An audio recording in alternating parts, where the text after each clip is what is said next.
It's time for the main event. It's the Shoe Shine. ¿Qué onda, vatos locos? It's your boy Dave from the 408 coming to you all the way from my podcast studio in San Jose, Califas for a Monday night 2023 first edition of the Shoe Shine. Joining me as always all the way from the city of brotherly love, Cry Eagles. Nah, I'm just playing. Drew Evo, ¿Qué pasa, homie? Was cracking. We had a conversation, me and Dave, before the show that we were going to match and work red together. We twinning. And you know what? It's all the years we've been doing the Shoe Shine. And by the way, this is our second year on YouTube. We rolled out on YouTube 2 years ago in January. So if you haven't already subscribed and you're watching this on the replay, hook a brother up and subscribe to me and Drew on the Shoe Shine. Big things we're going to be planning in 2023.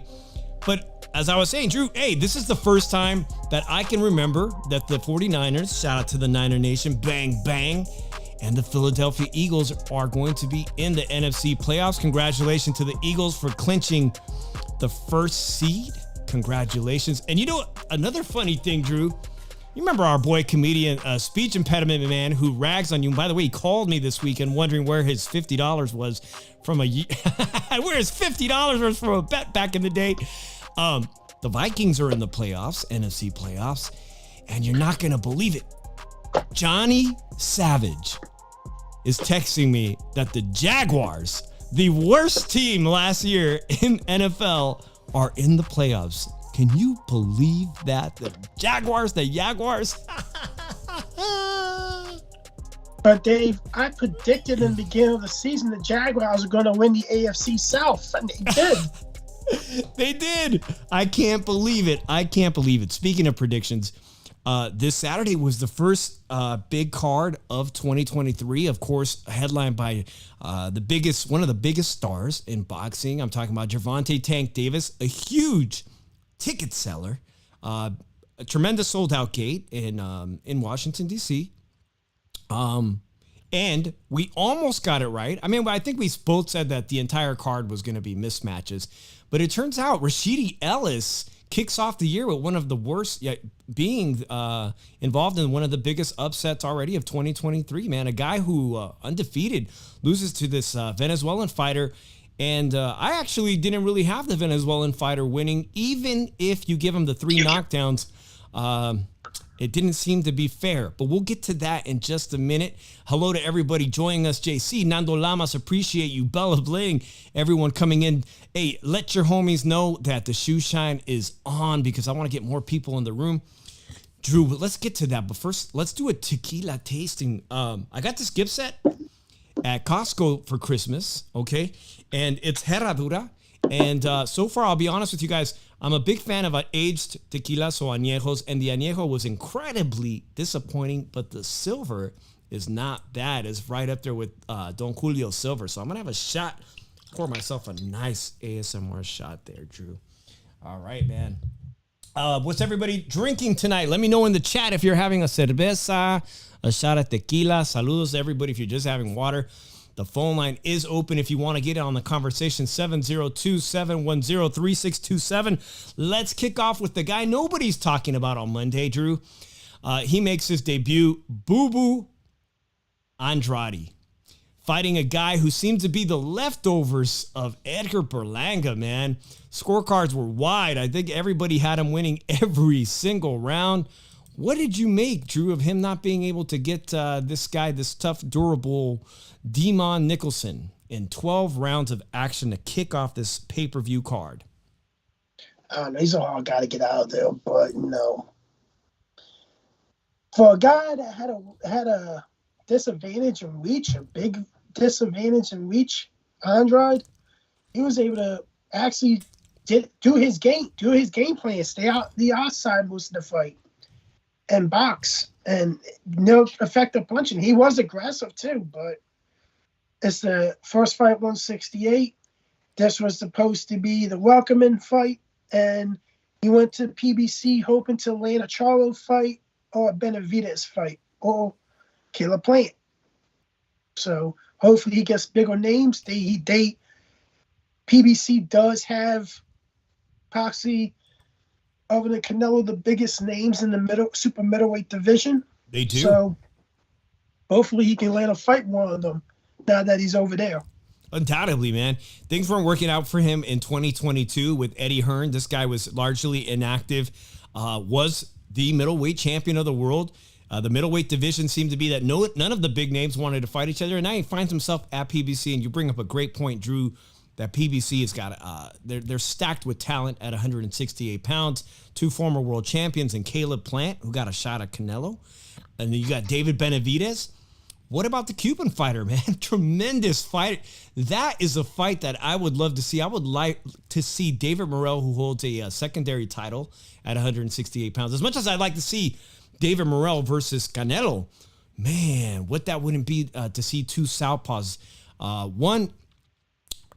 For one thing, Boo Boo Andrade does not seem to carry the power that David Morrell does, that David Morrell showed, hurting pretty badly his last opponent, an opponent that had to be hospitalized. And we wish that his recuperation is fully complete now, if anybody has an update on that. But there's a stack with talent, Drew. They are have the best talent at 168 pounds. So I'm going to ask the chat, who would you like to see Boo Boo Andrade against? Is he ready for one of those people? Not sure if you saw this, Drew, but ESPN had a poll for Knockout of the Year. Mine was actually Mick Conlan getting knocked out in 2022. But ESPN voters voted, man, and they think Caleb Plant versus Durrell was the Knockout of the Year, man. And it was a great one. I don't have it. What do you guys think? That was my pick. Chicano Prophet, saludos to our homeboy from Al Chile. And he says Morrell's going to demolish Andrade. You know what? I was starting to get worried for Boo Boo Andrade. Yes, he's a skillful technician, but man, I was thinking this is not the kind of leadoff fight you want for a large pay-per-view with the crowd just starting to get, a little bit angst. And there was even violence in the crowds, man. That later on during the main event, people couldn't contain themselves. Meek Mill, a rapper, and the camp of who was the other guy? The boxer, Gary. Yeah, man. Even violence in the ring. People just was waiting for something to happen explosive. Hey, I thought it was the Crips and the Bloods fighting, and I thought I'd give it a sign for Garcia to take a dive. That you really think that? Does anybody else think there was a dive? Because hey, as we get to this, man, honestly, Drew, I was shocked that that there is a large conversation going on about quitting now, and whether it's acceptable in the sport of boxing. Have we come to that now where it's going to be acceptable to quit on the stool, the old adage, quitting on the stool, or the no mas, famously was done in boxing by Duran, no mas.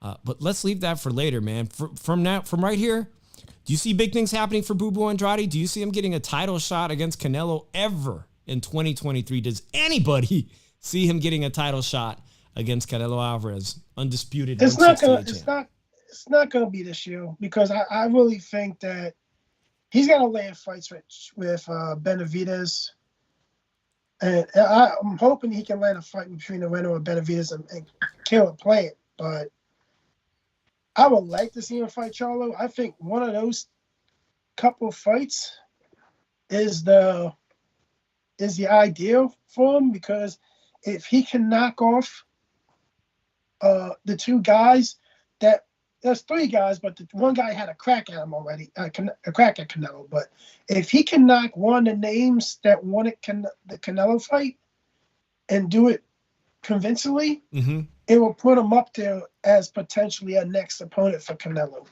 And especially if it's Benavidez, if he can beat Benavidez decisively, it will really put his name up there and say, hey, I think this is the guy that deserves the Canelo fight. He beat the so-called boogeyman, as term that guys want to use in boxing in weight classes, which is funny as hell. Nando coming at us with some facts, man. I didn't know about this, but he says Andre's contract with PBC was only for one fight, so don't get your hopes up. One fight deal, Drew. Is there anything, you've been preaching here that PBC is going broke, as a lot of people are. So a one fight deal for a fighter like Bubu Andrade, a world champion, man, if that's true, that guy can't catch a freaking break. There's so many potential fights for him there. And I'm wondering if PBC will even ever have the money to offer Canelo Alvarez a 2 or 3 fight deal, Drew, because it looks like Canelo Alvarez is going to be set in stone for who he's going to fight in May and September, and it doesn't involve any guys at PBC. So I would, for one, like to see all these great 168-pound contenders and former champs mix it up. Caleb Plant, David Benavidez, David Morrell, and now if Bubu Andrade can get another fight at PBC or extend this one-shot deal, I would like to see that, man. It's enough. We saw enough of these guys in 2022 waiting for Canelo Alvarez. It's not happening. The lottery is not going to happen. Caleb Plant got his crack at it. He gave up his belt to Canelo. So the rest of these guys got to duke it out, make some stardom for themselves, including Charlo, Drew, who's been largely inactive, man.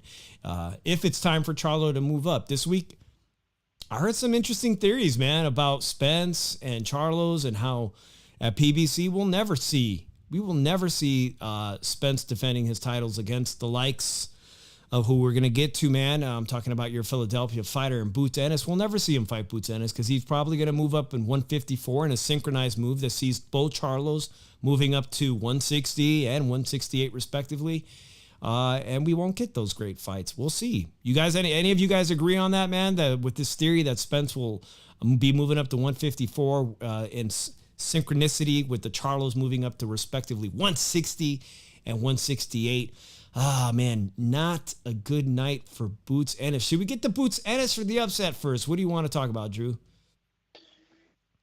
Thing about it is, I want to call it a bad night for Boots.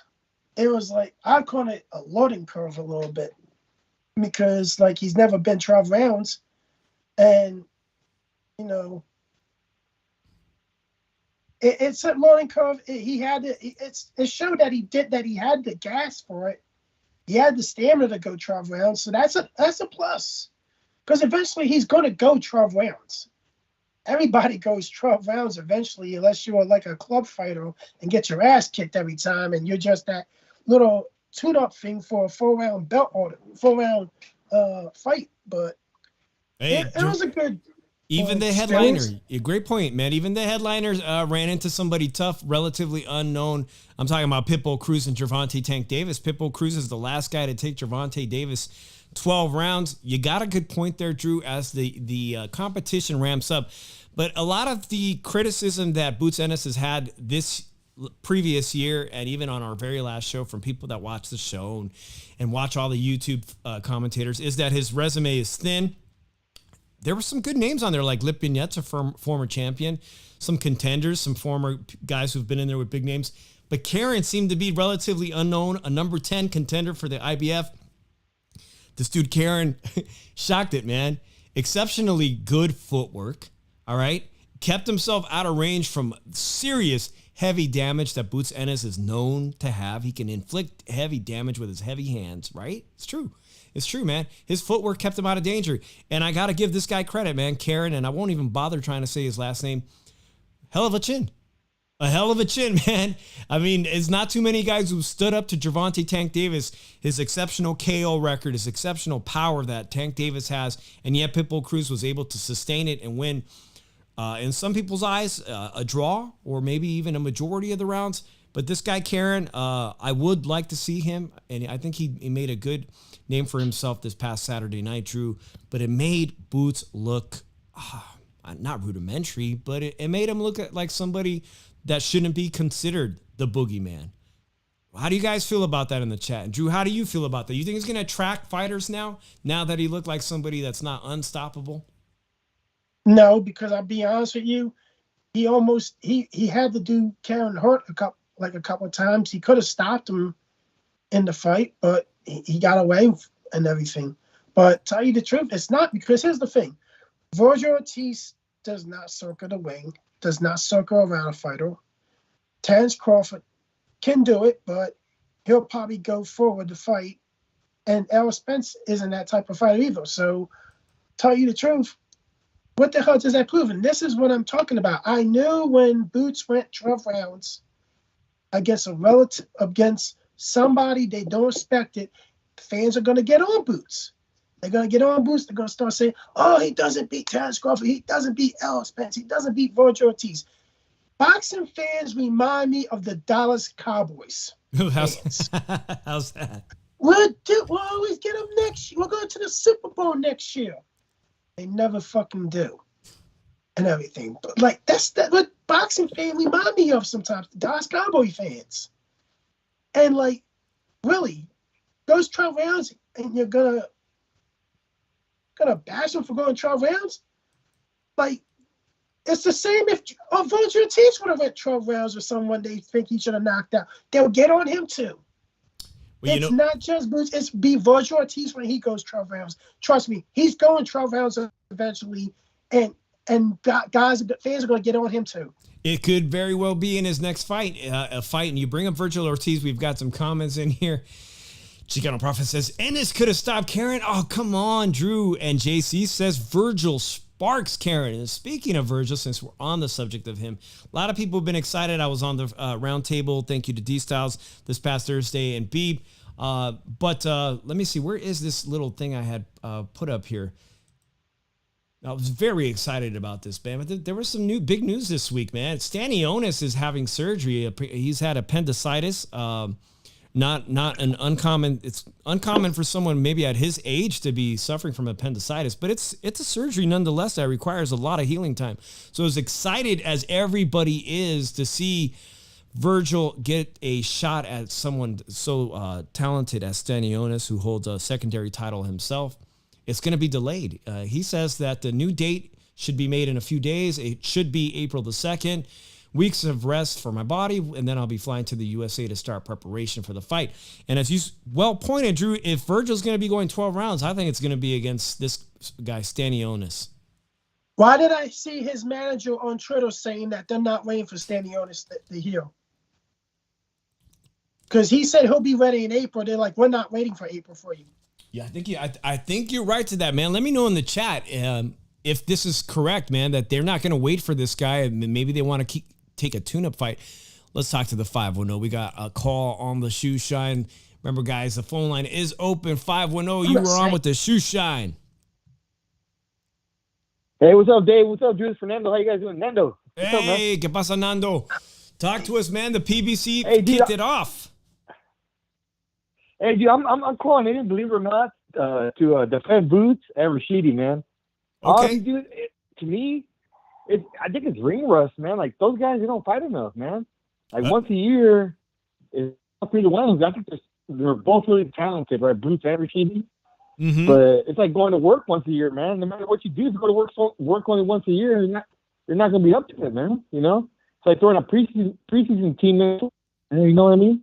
Like, I just don't think I think activity is the biggest problem for both those guys, man. I think they're both really talented. I'm not ready to give up on Rashidi. I'm not ready to give up on Boots. Well, they definitely didn't give up on Rocha when he lost to Rashidi Ellis. But the layoff was extremely long for Rashidi Ellis, right, Drew? I mean, I think they said nearly 2 years with his promotional dispute. They say he only fought like one round in 23 months. Exactly. But I look at it, I had Rashidi Ellis win the fight 114 to 112. Like, I couldn't only see giving him out of the first 8 rounds, that Vera guy, I can only give him 1 round. Like, I did not see this dude. The only thing I saw this dude doing for those first 8 rounds, except for the round he won, the 7th round he won, was walk down Ellis, but not really throw much. And Rashidi Ellis was landing punches, was landing jabs and everything. He was scoring and everything. That dude was barely throwing, and that dude was just walking him down.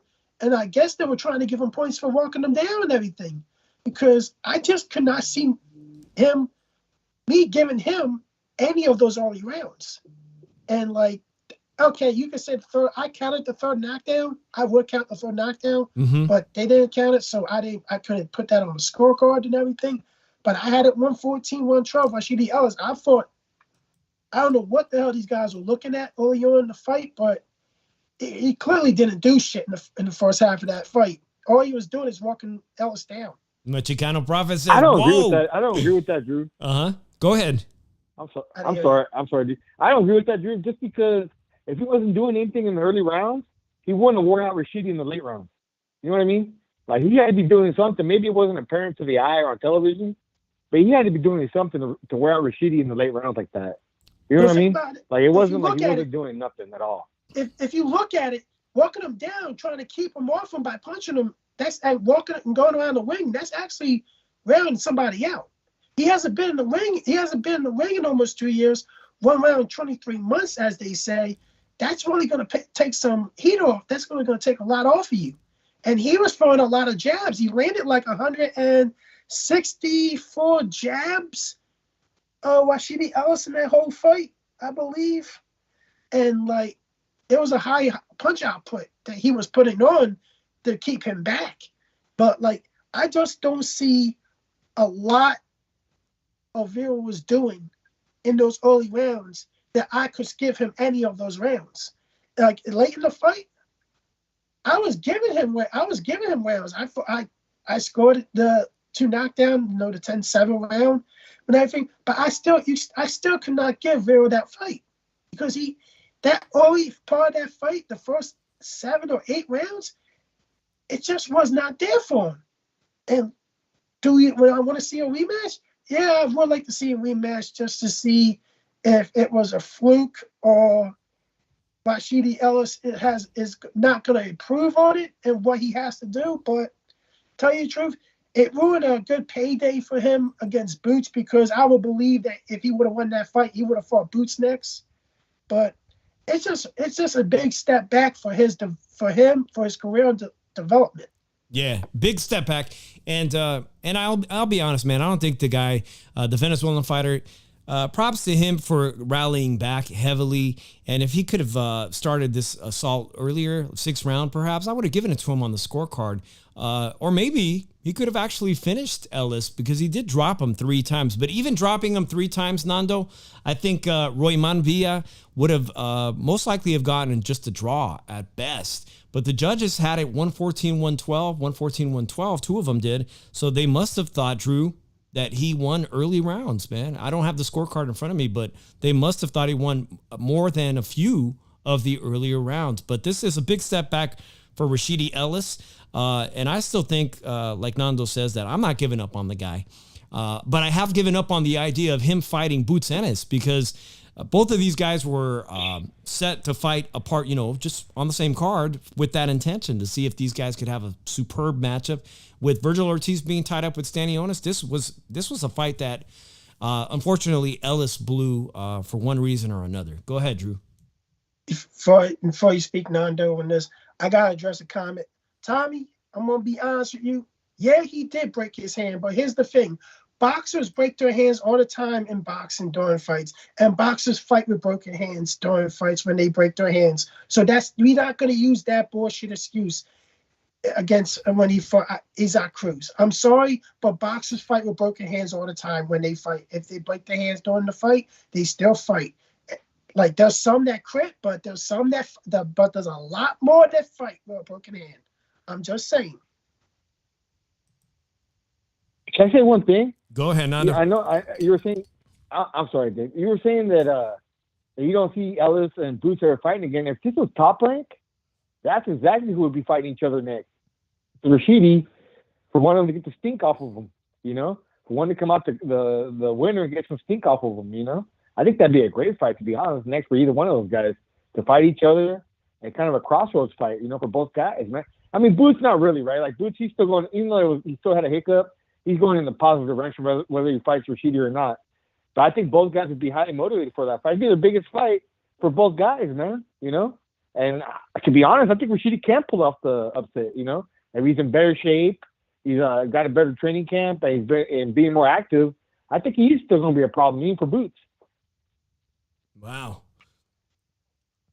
Let me know what you guys think, man. Where does this set the division up for welterweights at PBC? Now you've got Boots Ennis looking less than stellar, not looking up to his expectations against a very durable Karen. And then you got Rashidi Ellis with a major upset. Now you got this Venezuelan fighter, Raymond Villa, I believe. Will we see more of him? Will we see more of Karen over at PBC this year? And shit, let's get to the main event, man, because Tank Davis is undeniably one of the biggest stars in the sport of boxing right now. He doesn't hold a real title. Does he hold a secondary title at 135? It's a secondary title. It's a secondary. WBA, too, one of the most, to me, uncredible sanctioning bodies, by the way. But he drags up a world champion in 130 pounds, Hector Garcia, who had just earned this title in 2022 in Las Vegas. He drags him up from 130 pounds, something that we true boxing fans are familiar with, Drew, that Tank Davis has a pattern of dragging even featherweights, even 126-pound fighters all the way up to match him at whatever weight class Tank wants to fight at. Does he want to fight at 140? Does he want to fight at 135? They both come in at 135, so Hector Garcia's title was not at risk, which I think was a very good move on Hector Garcia. How do you turn this money opportunity down if you're Hector Garcia? You don't. People said it wasn't going to be a walk in the park, Drew, but I got to tell you, man, I was disappointed by Hector Garcia, the pace of the fight. Tank Davis is one of the slowest starters for such a big name in boxing, a very slow starter. And I thought Hector Garcia would take advantage of that with this, maybe some superior hand speed, some combinations. But no, Drew, and the crowd wasn't feeling it. The crowd was starting to get lulled to sleep. And that's when the tension started to build, because we know it's only a matter of time when such a sharp counterpuncher like Tank Davis explodes on you with those power shots. So how do we grade this performance by both guys? Hector Garcia, Drew, who some say quit on the stool. I don't know how you guys had it. Did he quit on the stool? Was it a no mas incident? Did he take a dive, as some people like Drew may have suggested? I don't know if you're suggesting that. You heard he took a dive. I don't know. Let's talk about it, man. Drew, and then I'll have Nando chime in on this while you're on. And I am going to have another shout for everybody who's joining us. Thank you guys for joining us, everybody that's in the room. To my boy Jose El Compita, who tore it up last night in Las Vegas, man. This one's for him. Go ahead, Drew. Here's a question. Has a fight ever stopped in the middle of the fight when a crowd is fighting in the audience? No. That is some of the most fishiest crap I've seen in boxing. Because it never does. Like, you have fights in crowds and the fight still goes on. They just forget about it and everything. It was fishy. It was a fishy situation. I thought the whole stoppage, I can't, like the interpreter saying, I can't see. But I'm like, okay, I'll give you the benefit of the doubt, dude. You say you can't see and everything. But I just didn't see a punch that really, his eyes were shut or something. His eyes weren't shut. His eyes weren't even that damaged, if you look at it. I just thought this was a fishy situation with the fight in the audience and shit not stopping and everything. Like, I just don't get these fans sometimes, man. I just said, Tommy, I don't want to get you in your feelings, man. I don't want to get you in your feelings tonight. I'm trying to be good. It's the new year and everything. I don't want to get you in your feelings, man. But end of the day, man, like I predicted a 6-round KO, TKO from Tank and everything. I thought this was really, but I thought it was going to be like the first 5 rounds. It was going to be a slow-paced fight. You know, you're gonna look like Hector is gonna do some boxing and everything, and then Tank goes and around and goes. What, I just lose Drew? Drew, you're frozen. Nando, you there? Yeah, I'm here. All right. You hear me now? Okay, yeah, I can hear you now, Drew. I just put up the CompuBox numbers. We had, let's see, was it Tommy saying that he's not a slow starter, that, Tank is just downloading information.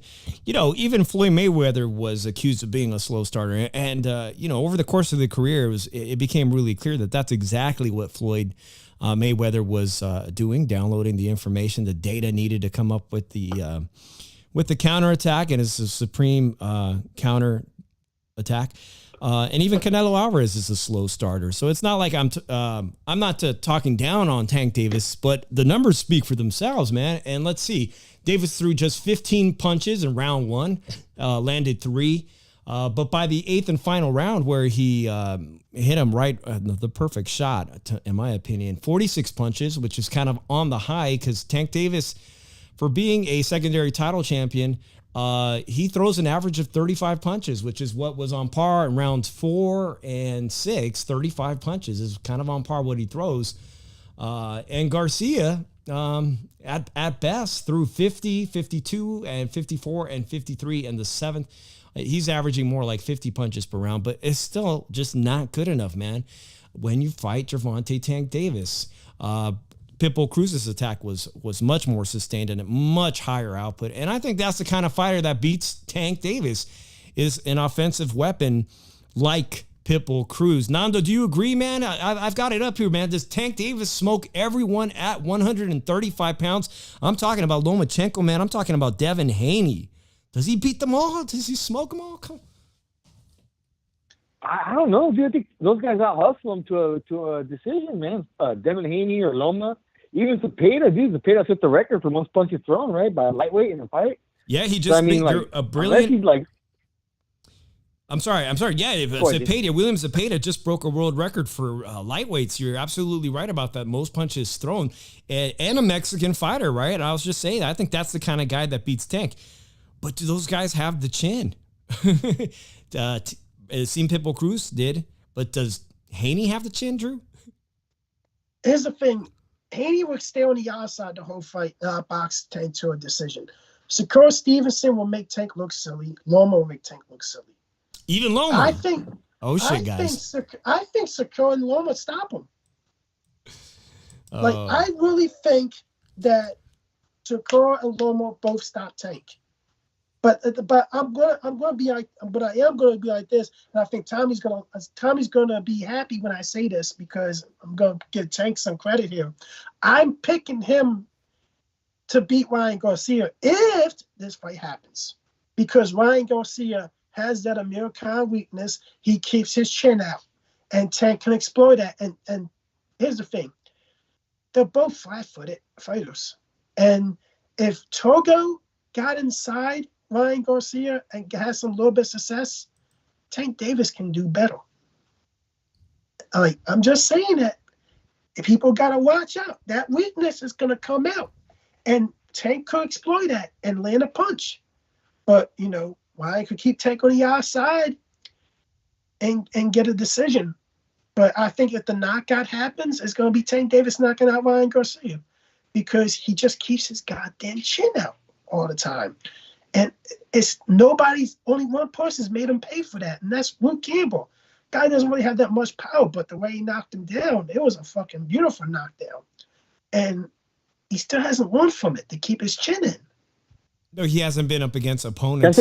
He took a downslide in the quality of opponents post the former gold medalist. Yeah, Nando, go ahead, because everyone naturally, after Tank Davis beat Hector Garcia, the natural talk is to go on with the April 15th date that they both say is agreed upon. But already we got in the chat, man, JC is reminding us Tank's got to beat that case first, a very difficult criminal case. And I don't see how the April 15th date carries on in the city of Las Vegas. Not that the fight won't happen this year, but look at it like this. It'll be difficult. that fight, they announced the fight a month before that fight happens. One of them's gonna say they got hurt, and the fight's not gonna be talked about again. They're not even gonna go back to the table about the fight. And tell you the truth, it'd be a waste of fucking couple months getting hyped up and everything. That's why I tell people, don't get fucking hype about these two fighting. It's not gonna happen. Some bullshit excuse comes out and the fight doesn't happen. Then we're back to these guys both fighting the fights they've been fighting. Well, let me ask Nando. I think Nando is a supporter of Ryan Garcia's career. Nando, first of all, does Ryan Garcia go anywhere without a potential fight with Tank? Is his name? I mean, it's like people are waiting to see what's Ryan Garcia doing on Instagram. What's he doing? What's he got to say? But without Tank, what's Ryan up to, man? He's not even taking tune-up fights. I think he's in the lab with Joe Goossen, man. I think we're going to see the best version of Ryan Garcia come 2 months from now. And you know what? I think the fight does happen.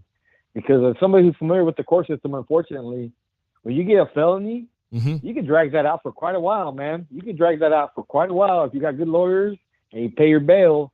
Like, Tank might not go to jail for another year. Even if he gets convicted with appeals and stuff like that, 2 months is not a long time for that to be made, for that fight to happen as far as the court system is concerned. He still has to be able to make a living. He still has to be able to pay his lawyers. And the court's not going to get in the way of that. So I think that fight, if it does happen in April, if it is scheduled for April, it's going to happen. A conviction or any of that will not affect it at all. Not 2 months from now. There's no way. Well, I do have to agree. He's got to have the best. He's got to have the best attorneys that money can buy. They did try to get a plea deal, but let's just say, I mean, this is the case against him: vehicular hit and run, with serious bodily damage to a pregnant woman. It's a very serious case that can result in at least county jail time, if not longer than a year, if convicted, right? But then there's this thing where celebrities get to turn, or even white-collar criminals get to turn themselves in like months down the line on appeal. Like it just happened here in the Bay Area. In the Bay Area, you got this case where this woman swindled. She had this company and she swindled millions and millions of dollars.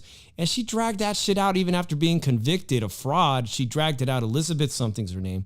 She dragged it out to where she still has it. I don't even know if she's in prison yet for her stint. You know, I think she's still at home in Menlo Park, California somewhere, even being convicted guilty.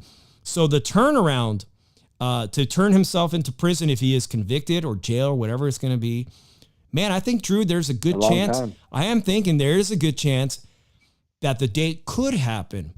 But man, Drew, you bring up a good point too, bro, and that's that Ryan Garcia's got a horrible reputation of pulling out for one bullshit reason or another. So, Nando, does Ryan Garcia pull out of April 15th, or does he keep his date? No, he's the one that's making this fight. He's the one that's begging for this fight. I mean, I know, the skepticism. I don't want to come off as a Ryan Garcia fanboy. I'm just a boxing fan. I'm like a fan of Tank Davis. I'm a fan of Lom. I'm a fan of all these guys. I want to see all these guys do good and make big fights, man, because, it's better for the sport. It's better for us fans, So I just think it's going to happen. He's the one been begging for it. And where else does he have to go to, man? Like, all the other big fights at lightweight at 140 are on the top rank side right now. So if he wants to make a big fight in the first quarter of 2023 or in the first half, it's either going to be with Tank or it's going to be with Regis Prograis. One of those two guys, if he really wants to make a big fight in this year. And that's only two. I'm sure DAZN and Golden Boy want a big fight. They're ready for a big fight. They've invested a lot of money, a lot of time in Ryan Garcia, and they want to see a return on that investment. Yeah, they're like anybody else. And the other two, exactly. It's time to cash in. I was talking to one of my people today about the fights and everything, and they brought up something interesting to me. They said when they saw Tank get interviewed, they saw his hand shake like slightly. He kind of he is like this. That's just all he signed of Parkinson's. And I'm like this. You sure you saw that? Like sometimes he shakes his hand a little bit, like slightly, and everything. Now I'm like this. I don't know, Tank. Like, I hope that's not the case. Yes, he's way too young for Parkinson's. Freddie Roach would know more about that. He was showing me the interview, and I see it a little bit, and I'm like, I just think he's trying to loosen up, man. I just don't think it's like that sign of it, because fighters have different ways of loosening it up. But I just don't think this fight's going to happen. It's like like one of them's gonna say they got injured, and the fight does not get addressed again, and they're gonna say, "Hey, we tried." Like one of them's gonna say that, "Oh, we're not. We offered the fight. We agreed to the terms. They got injured. We had other plans. We're not visiting the fight." That's how it's gonna go. Hey, And tell you the truth, Ryan Garcia does not need Tank Davis for his career. He doesn't. You have Devin Haney, Teofimo Lopez, Regis Prograis, Josh Taylor, Jose Ramirez, possibly Lomachenko, Richard Comey, Anakatani. And even Jose Cepeda, if you want to put that up, or Jack Hammer. How many names did I just mention? Like 10 fucking names, right? That can easily get him noticed and get him saying, hey, this guy's actually fighting some good competition and everything. He don't naturally need fucking Tank. If Tank wants to make a living off fighting the fights he's fighting and make his $1 million or $2 million for a fight, and that's all we're going to expect from him, let him fucking do it. You don't have to follow that route. You got 10 other big names that you can fight, you can build a career off of, even win titles and build a legacy off of. Now, if he starts fighting those guys, I give him more respect and everything, man. But he's naturally trying to build his career off fighting Tank. And tell you the truth, Tank hasn't fought anybody to build a career off of. That's a casual route. Hardcores are just going to look at it and like, okay, you guys finally fought somebody, each other, and whoever wins and everything. But after that, the question is, whoever wins that fight, are they going to up in their competition, or they're going to go back to their fucking route? Drew, but Drew, that's the way to do it, though, dude. You think so, that's Nando? These fights, man.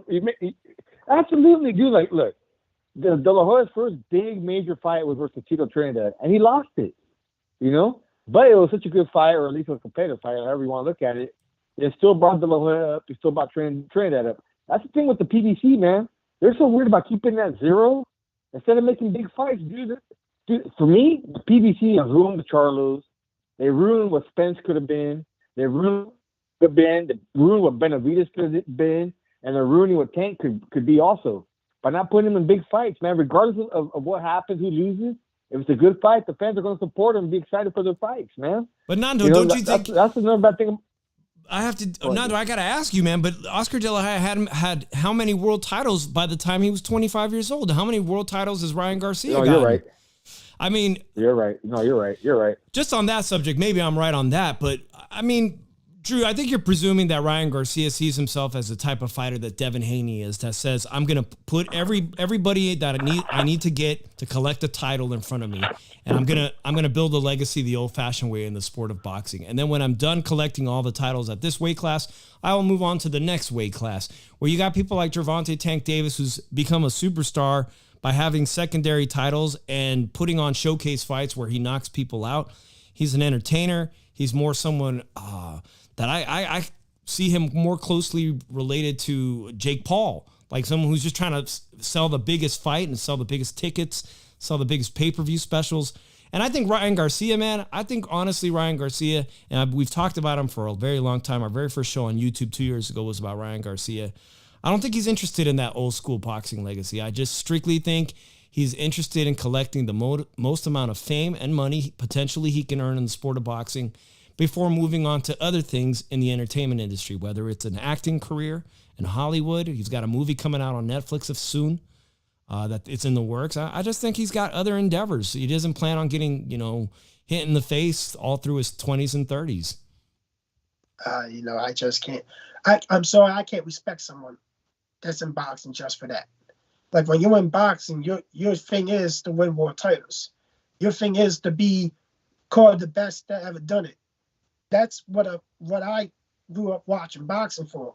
Like Floyd Mayweather won titles when he was young as shit. When he was Playboy Floyd Mayweather, He had that most motivation when he got the money. Mayweather, when he fought, like it was just a different story. And then the thing about it is, he put that same strategy that when he promoted himself late to promoting Tank and didn't realize that, hey, I'm not building this kid's legacy. I'm just putting money in his pocket and not getting it. Because that's the thing. You're doing right by putting money in his pocket and trying to get him out of the life that he lived before and improve his life. But the thing about it is, you also want to make him like you, one of the greatest to ever do it, as you claim.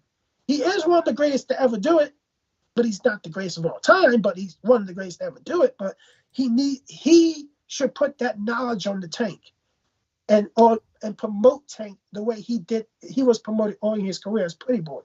That's what he should have done.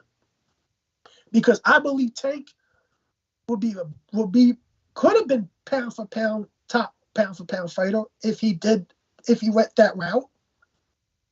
He has all the talent in the fucking world. He has all the skill in the fucking world, man. It's just the fucking fights that he's fighting, man. It's just the shit that they're putting on. And his outside business ain't helping. He got caught on camera choking a girl and everything. Supposedly he had a domestic violence thing. And he had a hit and run and he almost killed a pregnant woman and everything. There's a lot of shit going on in Tank's life. And I think Tank, the best thing for Tank is to get away from boxing for a while and get on it and get his personal life in check and everything. Because to tell you the truth, Tank has a bunch of yes men around him now, since he's on his own. He has a bunch of yes men around him. Having a bunch of yes men ain't gonna help you in life. Ain't gonna help you. It's gonna help your career a little bit, but it's not gonna help your career much. And like, tell you the truth, he's 28 years old, 27, 28 years old. When is it going to get to this dude's head that I gotta build my legacy now? I'm in my late 20s. I gotta build my legacy. Well, let's talk about great fighters before them that did a stint in prison or jail and came out of it to still build a tremendous legacy in the sport of boxing. Bernard Hopkins, major interruption in his boxing career with a stint in prison. Even Floyd Mayweather did some jail time and still came back to leave a tremendous legacy behind. Got a couple great comments from Boxing MMA 365. Says, I'll be interested to see when Ryan fights in his own pay-per-view what the numbers are. Let's see what the IG following does in pay-per-view. And to that, I got to say, man, well, it all depends if he fights Tank Davis, wins or loses, whether or not he'll be headlining his own pay-per-views. If he can pull off the upset of 2023 and beating Tank Davis, he's going to be a pay-per-view star most likely for whatever the new definition of pay-per-view star is. And also Chicano Prophet says, Drew, Ryan Garcia is way more accomplished than Andrade was at 24. All right. Really? Okay, here's the thing. And I'm going to talk about the two comments on the bottom. Has Ryan Garcia been a two-division world champion? No. End of the story. Next. All right, guys, I'm going to pivot here. We've talked enough about Ryan Garcia. We will see in April if he will be in Las Vegas with Tank just several weeks before Cinco de Mayo, which is a date that Canelo Alvarez is now, fans are very used to him commanding the date of Cinco de Mayo. So if it turns out to be, man, that'll be a very exciting 4 weeks of boxing in April leading into the Cinco de Mayo major event. I hope it happens, Nando, like you, because I'm a fan of boxing and I want to see the best fight the best. That being said, we touched on legacy, and I have to ask you guys, I want to talk about this briefly because there's not too much big fights this weekend. There is an ESPN card, but the fighter Hector Garcia was criticized for quitting on his stool. And a lot of people were debating whether or not he was actually hurt and why he didn't get up to fight. And are we reaching a new point in the sport of boxing? We talked about it on the roundtable. D-Style brought this conversation up that, in football, we had someone have a major heart attack. Prayers out to him and his recovery as well on the field. And the game was stopped. Drew. But are we now in a new phase in society and including sports where it's becoming more acceptable to see fighters quit on the stool, as we used to say, or say no mas? Roberto Duran didn't get up to fight and said no mas. Because of all the serious injuries and even deaths and brain damage that we've seen fighters sustain through the course of history, are we just getting to the point where we can accept fighters not going out on their shield? Think about it, Drew. I'll start with Nando. I'm going to put you on the hot seat, Nando. Are we changing as a society, sports fans? It's kind of interesting because I think MMA has kind of brought that into the forefront of the whole tap out thing, right? Mm-hmm. Where it's not really a big deal in MMA for somebody to, in other words, to quit, right? But in boxing, man, it's not acceptable. Like, to be honest, I was a little bit offended. You know, like, why is this guy, like, he went blind or something? Like, to me, it sounded like kind of like BS, man. So I think it's a case-by-case type situation. You know, if a guy's eyes hanging out and he can't continue to fight, then yeah, of course, you got to stop, right? Oh, yeah, we've So seen for somebody bloodshed. We've like- seen bloodsheds in the sport of boxing, Mm-hmm. like you said. Massive gashes, broken noses, broken orbital bones, broken hands. These are all the type of injuries that I'm more inclined to be like, well, I can fucking understand why his corner is going to throw in the towel now. But the shot that he took was pretty devastating, and it appeared he was concussed and just didn't think he had enough time to recover. So I think he was afraid of getting his ass knocked into oblivion, like Leo Santa Cruz was. And Drew, go ahead, man. Does the fact that Hector Garcia was the champion at 130 and his title wasn't on the line and he said, shit, man, I can't be that guy. I got paid to be here. I've done enough. I'm still the world champion at 130 pounds. I'm just not going to get up. Why put you first food then? Why even fight then if you're just going to quit?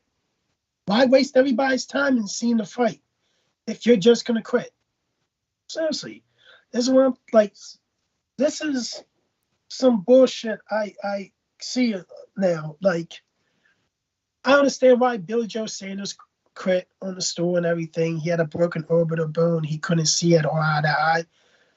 But did we see anything damage on his eyes? Like anything that his eyes were shut? No. And like, I'm sorry, but when somebody tries to pay money to watch you fight, for you just to sit on a stool and just say, I can't see, and doesn't really look like your eyes were hit that much, you disrespect the fans that paid for watch you fight. You disrespect the sport. Now, I understand that, people, there's some issues. People got to stop the fight and everything to protect the fight and everything. But that, I really got to question Hector Garcia and everything. Because if you were going to do that shit, why even get into a fight in the first place? Mm-hmm. That's what I don't like. I don't like that at all. And, like, this is why I thought this whole card shouldn't have been a pay-per-view fight and everything, because it's a bunch of fucking tune-ups. And the only kind of people that love this fight are the fanboys and the fangirls, because they'll justify it. Well, I thought on paper it sounded great, Drew, with the exception of the amount of fights professional experience that Hector Garcia had. The performance he gave against Chris Colbert led me to believe that we were going to see a far more competitive fight than actually panned out. And I was disappointed, man. Now, to be a devil's advocate, play devil's advocate, Chris Algieri, in his interview, said that when he fought Ruslan Provodnikov, he had sustained a concussion in the ring where he couldn't see, but yet there was no visible damage. And that's coming from an actual world champion. But to not go out for the next round without seeing a broken orbital, a broken hand, not really knowing what's going on, Drew, I'm just going to be real. Guys, I thought that to me, he was there for a payday. Straight up. He was just there for a payday. He thought he did enough to earn the payday, and he was more concerned with his with the future of his boxing career than actually giving the fight audience what we all talked about, man, which is when you pay for a pay-per-view, you got to come to perform. You got to come perform and to entertain. And that means, that could mean going out on your shield, man, because that's what we expect from champions. Yeah, where's the honor at? I understand some fighters can't fight and continue fighting because something's physically damaged on them and everything. Nothing really looked physically damaged on him. And, I think honor of the sport, honor, like pride and everything, has actually left the sport somewhat because of the amount of bullshit that the sport is now. Just my opinion. All right, Boxing MMA 365 says, if you've ever had a concussion, and I've had a few, and your eyesight is fucked up, he's honestly not in a position to fight Tank, but I understand the fans want to see him knocked out. Yeah, okay. And Chicano Prophet says, dude was able to see before he even got out of the ring. Straight up garbage. Well, I added the straight up. Hey, dude, I've had somebody break a ball, don't president over my head, and I kept on fighting, dude. Well, I couldn't even see nothing. Nando got the heart of the champion. Huh? Nando got the heart of a champion. Dude, I still got the scars on top of my head, dude. I still got the scars on top of my head from that Damn, ball. Nando, that's why I got question your answers all the time. I'm fucking with you, Nando. Yeah, dude, I'm a little moody. It's all right. I'll admit it. I'm a little scrambled. Hey, Nando, we're going to wrap up the show. I appreciate the great call, as Hey, always. thanks for taking my phone call, man. Yeah, appreciate you always, Drew. So this weekend, guys, we've got ESPN coming out with a card which actually features a couple of heavyweight contenders that are entertaining. Two of them here. Guido Vianello from Italy fights Jonathan Rice, a 10-round heavyweight fight. Guido Vianello looking like somebody that could be a top 10 contender.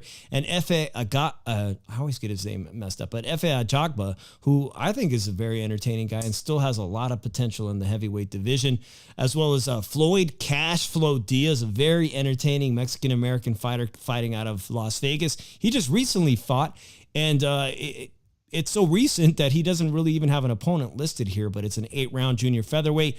Drew, I like this kid, Floyd Cashflow. He's got a lot of balls. He's talking shit early in his career. He's calling out Stephen Fulton on his shorts last time he fought, like 8 weeks ago. Says he wants your guy from Philadelphia. Everybody, get in line. Keep performing the way you're doing, Floyd Diaz, and we'll see about a shot against Stephen Fulton. The rest of the names are people we haven't heard of, but there is a guy I want to talk about. It's Adam Blue Nose Lopez will be on the card, a favorite of mine, a guy who was on a shoe shine. You guys can look for his interview right on our channel. Adam Blue Nose Lopez has been in very competitive, tough fights. He's taken some losses. This is kind of a do or die fight against Abraham Nova, the Puerto Rican guy with the gold hair, Drew. I think this is going to be the best fight of the night, Saturday night. I'm very much looking forward to that. For Adam Blue Nose Lopez, with the amount of losses, it could be, it's definitely a crossroads fight for him. He's got to win against somebody, and they just keep putting him against big names, big stars, and he keeps fighting his best. I look forward to Adam Blue Nose Lopez. I can remember Adam Blue Nose Lopez when he fought Oscar Valdez on a whim at one of my favorite venues at the Cosmopolitan in Las Vegas. Drew, became a fan of him that night, Adam Blue Nose Lopez. And speaking of injuries, that huge fight between Oscar Valdez and Navarrete is off next month. And Navarrete will be fighting for that vacant 130-pound title against, geez, man, I can't even remember the guy's name. Was it Wilson? It's basically a free belt, Drew. He's moving up. Navarrete was going to fight Oscar Valdez. It was going to be a superb Mexican matchup at 130. And with Oscar Valdez being injured, it seems to be the trend 2023. Injuries coming and delaying fights. And man, I'll be honest with you, Drew. I won't be surprised if Ryan Garcia or Tank Davis come up with an injury for that April 15th. I hate to be a pessimist, but that's what it is. All right, Drew, I'll let you have the floor, man. What did you think? Got that first big fight out, PBC with the Showtime pay-per-view. What's your take on the sport of boxing? That wasn't a huge card. It wasn't. It wasn't a big card. It was a bullshit card. and I feel bad for the people that paid for the fucking fight. But seriously, you had people in here trying to defend Tank and everything. So he was probably one of the dumbasses to pay $75 for that bullshit card. Understandable. I hope he makes over $20 an hour, so it does not hurt his pockets that much. But it's really funny as shit that people are giving cards like this a pass. And we're supposed to have, if you're paying money for boxing, you're paying money for the best fights. You're paying money for the best action. that wasn't a good card. It was not a good card. And like, I just want to see, like, you're not going to see better. I'm sorry.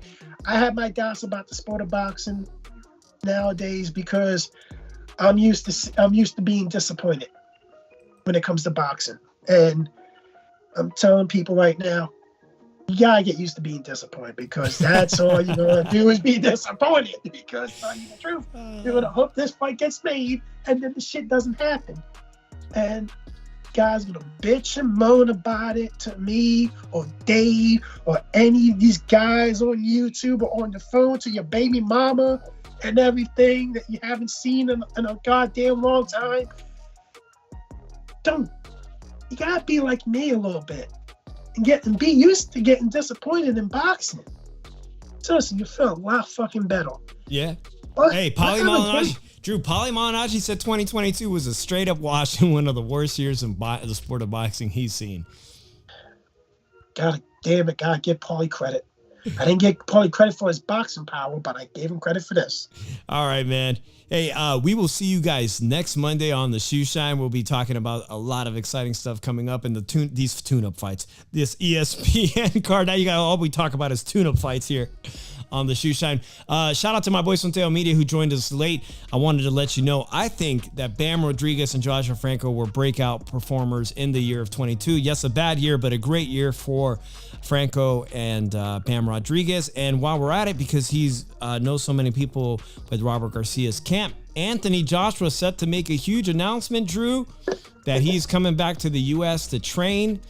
And it doesn't seem to be Robert Garcia, but I don't know. It hasn't been made official. Maybe he knows something we don't. So a train to fight that tune-up for Dillian White. He needs some kind of training, man. We'll find out more. We'll have all the gossip next week in the sport of boxing. I appreciate you so much. Don't forget to follow us on Instagram at shoeshine_boxing and at Drew Evo. Nando Lama says the best move AJ could make, man. Well, that's it for tonight. Tank Davis remains undefeated, one of the biggest stars, a huge KO artist, and I most certainly hope that this April 15th date comes to fruition against Ryan Garcia. Because I wouldn't mind seeing Ryan Garcia be humbled.